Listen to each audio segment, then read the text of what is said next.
Rasim, dırnaq ustam bugün dırnağımı uf elədi. Mən onunla dalaşdım. Nigar, səninlə ciddi danışmaq istəyirəm. Xahiş eləyirəm, diqqətlə mənə qulaq as. Aha, yaxşı. Səni həqiqətən çox sevirəm. Amma axır vaxtlarda yola getmədiyimizə görə düşündüm ki, ayrılsaq bizim üçün daha yaxşı olar. Başa düşürəm səni Rasim, mənim üçün bir problem yoxdur. Bir dəqiqə deyən ciddisən? Həri. Yəni ağlayıb yox, ayrılmazat deməyəcəksən? Aman tanrım, dəlisən sən Rasim. Ayrılmaq istəyirsənsə bu təbii ki sən verə biləcəyin qərardır. Və mən sənin fikirlərinə hörmətlə, izzətlə, ehtiramla yanaşıram. Bəs pis olmadın? Yəni indi sakitcə çıxıb gedə bilərəm? Yaxşı. Açığı heç belə gözləmirdim.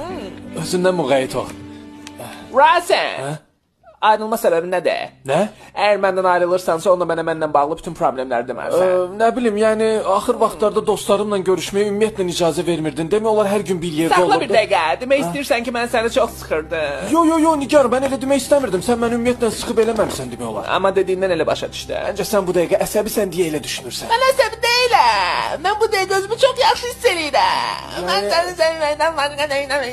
Yox, sən məni sevməkdən başqa heç eləməmsən. Demək istəyirsən ki, mən səni heç eləməmişəm. Yox, sən mənim üçün hər şey eləmişsən. Mən də fikirləşmişdim ki, kinoya baxarım. Bilirsən ki, mən o mənada demək istəmirdim. İnanmazsan, ikisi başqarın yemirdi.